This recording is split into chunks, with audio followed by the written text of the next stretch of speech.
हाथों को उठाएंगे ऐसे आसमान की ओर उठाए, पूरे हाथों को उठाएंगे जब तक पूरे पंडाल सारे जितने भी पंडाल में भक्त आए पूरे हाथों को उठाएंगे ताली के साथ।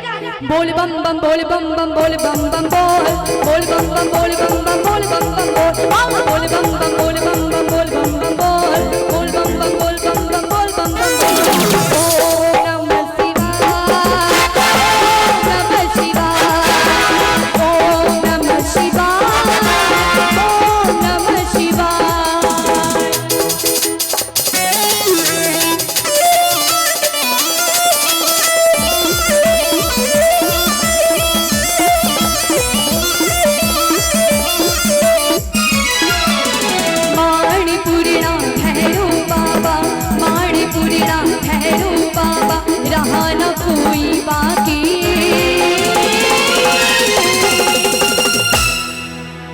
बम बम बम की बम बम।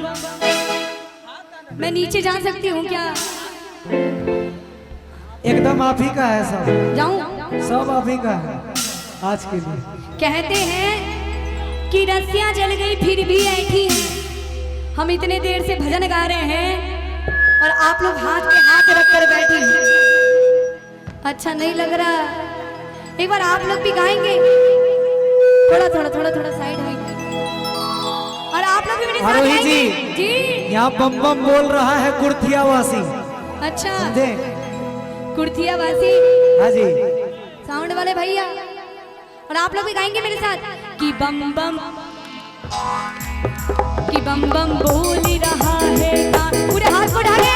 हाँ सारे हाथ को उठाएंगे। पीछे वाली चाची आप लोग भी उठाएंगे ताली के साथ कि बम बम बोल रहा है काशी, बम बम बोल रहा है काशी, बम बम बोल रहा है काशी, बम बम बोल रहा है काशी। ऐसे नहीं, थोड़ा सा और पीछे जाऊं क्या? देखिए हाँ। ये है मेरा डिपार्टमेंट। भजन अच्छा लग रहा है आप लोग को? हाँ तो आप लोग मेरे साथ गाएंगे? गाएंगे ना? आप लोग भी गाएंगे कि बम बम बम है काशी, बम बम बोल रहा कि बम बम। पूरे हाथ उठा के बोलिए शंकर भगवान की ताली के साथ कि बम बम बोल रहा है काशी, बम बम बोल रहा है काशी, बम बम बोल रहा है काशी, बम बम बोल रहा है काशी। पूरे हाथ उठा के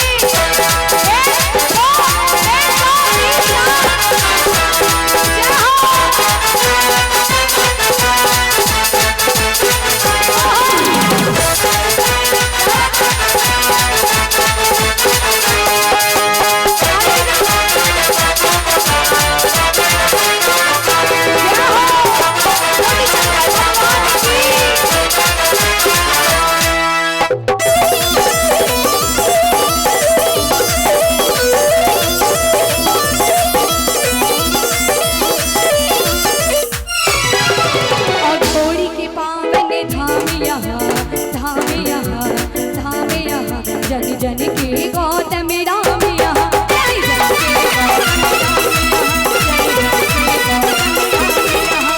घोड़ी के पावन धाम यहाँ, जन जन के गौतम राम यहाँ।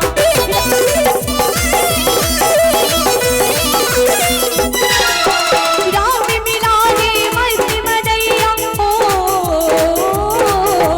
राम मिला रे मस्त मदैया देव जहाँ के वासी। भैया जी हाँ ले लीजिए, पहले फोटो ले लीजिए, मैं बाद में गाऊंगी। हाँ ले लीजिए फोटो ले लीजिए, क्या पता बाद में मेरा मेकअप खत्म हो जाए। ले लीजिए फोटो, है ना?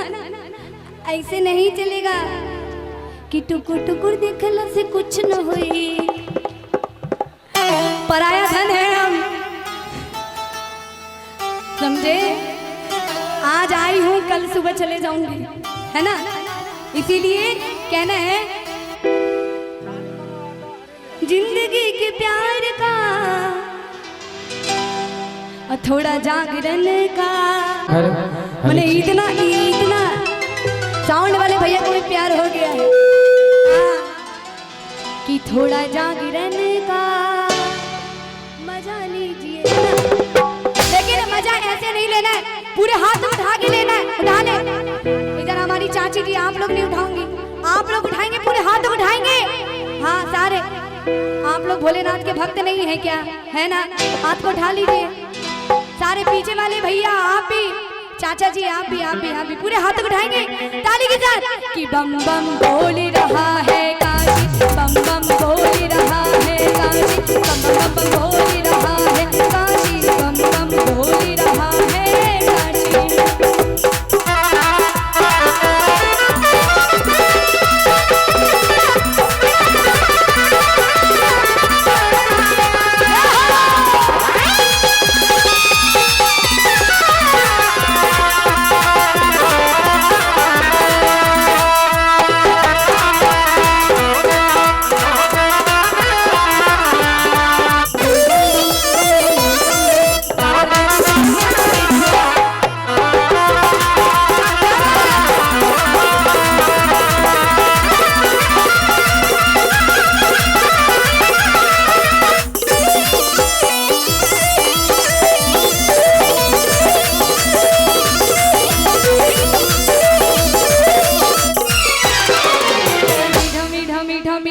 और देखिए भोलेनाथ होली कहाँ खेलते हैं, कहाँ खेलते हैं? मसाने में।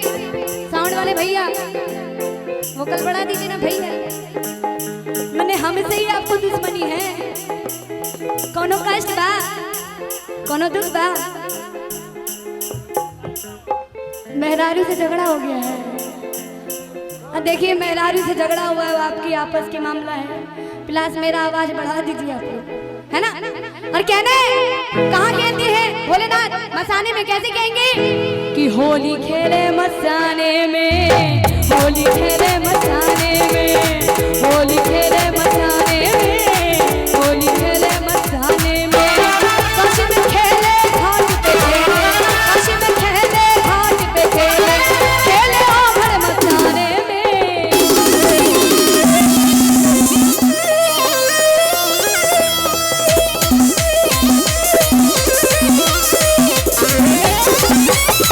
होली खेले मसाने में, होली खेले मसाने में, होली खेले मसाने में, होली खेले मसाने में।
हमारी चाची लोग तो गा दी, अब आप लोग की बारी कि बम भोले बम भोले।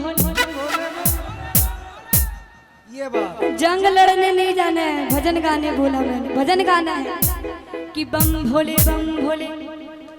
भोले बम।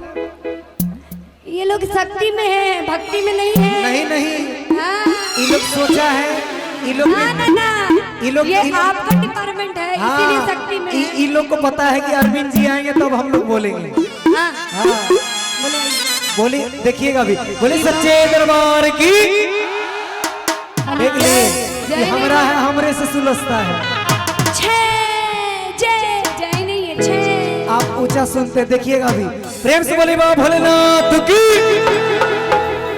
जाऊंगी चाची जी जितनी भी, पूरे हाथ उठा के इधर से बोलेगा गरम चाय, देखिएगा। नहीं नहीं नहीं, ताली के साथ, देखिए इनकी ताली ही काफी है, ताली के साथ कि बम भोले बम भोले बम भोले बम भोले बम भोले बम भोले